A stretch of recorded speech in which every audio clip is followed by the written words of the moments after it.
नागपुर में रहने वाली सुलोचना देवी की दो बहुएं थी, बड़ी बहू रचना और छोटी बहू अलका। रचना जहां सांवली और शरीफ स्वभाव की थी, वहीं अलका बला की खूबसूरत और काफी तेज तर्रार स्वभाव की थी। अलका की शादी हुए अभी 4 महीने ही हुए थे।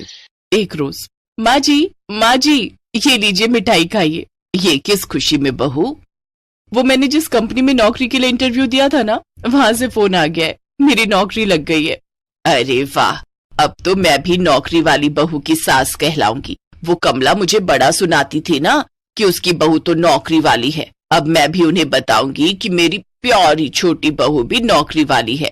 मुबारक हो अलका, मैं सचमुच तुम्हारे लिए बहुत खुश हूँ। खुश होने से क्या होता है बहू, पढ़ी लिखी तो तुम भी हो, फिर तुम्हें भी तो कुछ करना चाहिए। माँ जी ठीक ही कह रही हैं। अब अगर कोई मुझसे ही पूछेगा कि तुम्हारी जेठानी क्या करती है, तो मैं क्या कहूंगी कि झाड़ू पोछा बर्तन? उसे हाउसवाइफ कहते हैं, और घर संभालना कोई बुरी बात तो नहीं है ना अलका? हाँ भाई, अपनी अपनी पसंद होती है। मुझे तो शुरू से ही नौकरी करना पसंद था। इन घर के कामों में तो मेरा बिल्कुल मन नहीं लगता। वैसे ठीक भी है, अगर एक बहू नौकरी करेगी तो दूसरी घर संभालेगी। अच्छा, अब मैं चलती हूँ, मुझे ऑफिस वेयर के लिए कुछ ड्रेसेस भी लेनी है। अलका को अपनी नौकरी करने पर बड़ा घमंड था। नौकरी लगने के बाद तो वो अपनी सीधी साधी जेठानी को नौकरानी समझने लगी। अगली सुबह रचना जल्दी उठती है और सबका टिफिन पैक करने लगती है, जबकि अलका देर से सोकर उठती है और फिर जल्दी से ऑफिस के लिए तैयार हो जाती है। क्या कर रही है बड़ी बहू? अभी तक अलका बहू का टिफिन तैयार नहीं हुआ क्या? उसे ऑफिस के लिए देर हो रही है। जी माँ जी, बस हो गया। ओफो भाभी, आप थोड़ा जल्दी नहीं उठ सकती क्या? मुझे आपकी वजह से लेट हो जाएगा। अलका ऑफिस चली जाती है। रचना सबको नाश्ता करवा कर घर के कामकाज में जुट जाती है। फिर अपनी और सास के साथ साथ वो देवरानी के बिखरे हुए कमरे को भी साफ करती है और झाड़ू पोछा लगाती। ऐसे ही समय बीत जाता है। अलका ऑफिस से घर आती है। आज तो बहुत थक गई। अरे जेठानी जी, एक कप कॉफी बना दो ना, आज बहुत थक गई हो। ये लो अलका, ये तुम्हारी कॉफी।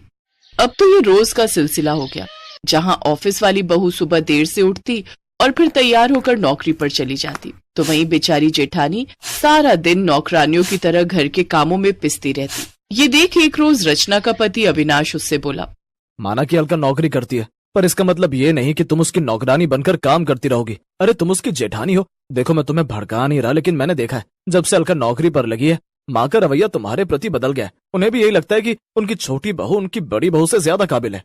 तो मैं क्या करूं अविनाश, मैंने कभी नौकरी नहीं की और अब इस उम्र में बिना एक्सपीरियंस के काम मिलना भी मुश्किल है।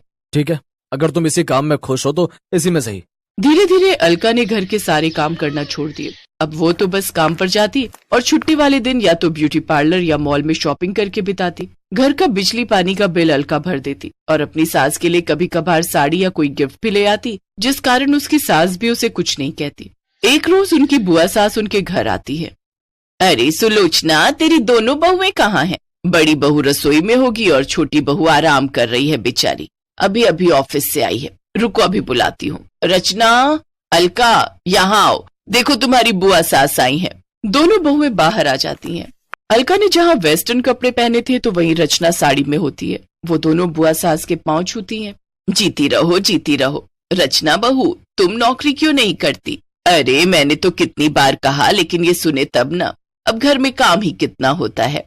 ठीक ही तो कह रही है माँ जी, घर में इतना कुछ खास काम नहीं होता। वो तो ऑफिस जाकर पता चलता है कि कितना काम होता है, लेकिन हमारी जेठानी जी को तो आराम की इतनी आदत पड़ गई है कि वो कुछ करना ही नहीं चाहती। खैर कोई बात नहीं। बड़ी बहू, तुम जाकर हम सबके लिए खाना बना दो, और अलका बहू, तू अपने लिए सुबह के कपड़े निकाल कर रख ले। कुछ दिन बाद एक रोज अलका अपनी ऑफिस की सहेली से फोन पर बात कर रही होती है। अरे पूछ मत यार, एक नंबर की बेवकूफ जेठानी मिली है मुझे। सारा दिन घर के कामकाज में लगी रहती है और मैं तो बस घर आकर आराम ही करती हूँ। वो तो पढ़ी लिखी होकर भी मेरी नौकरानी बनी हुई है। तभी रचना अंदर आती है। अलका उसे देखकर फोन काट देती है। मैं तो सिर्फ अपने परिवार का ख्याल रखना चाहती थी, इसलिए मैंने नौकरी नहीं की, लेकिन अब मैं भी सबको बता दूंगी कि हम हाउसवाइफ बहुएं भी किसी से कम नहीं होती। कुछ दिन बाद दूसरे शहर में खाने की प्रतियोगिता का एक बड़ा कंपटीशन होता है।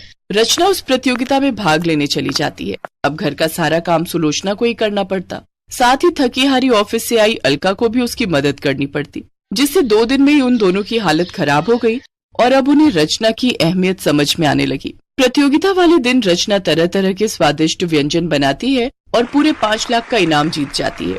टीवी और अखबार में उसकी फोटो छपती है। ये देख उसकी सास भी बहुत खुश होती है। इनाम जीतकर जब रचना घर आती है तो सभी घर वाले फूलमाला पहनाकर उसका स्वागत करते हैं। अलका बहू, जितना तू साल भर नौकरी करके भी नहीं कमा पाती ना, उतना मेरी घरेलू बहू ने एक दिन में कमा लिया। अब अलका को भी अपनी गलती का एहसास होता है, साथ ही सुलोचना को भी। उन दोनों ने रचना से माफी मांगी। रचना ने भी दोनों को गले लगाकर सारे गिले शिकवे दूर कर लिए।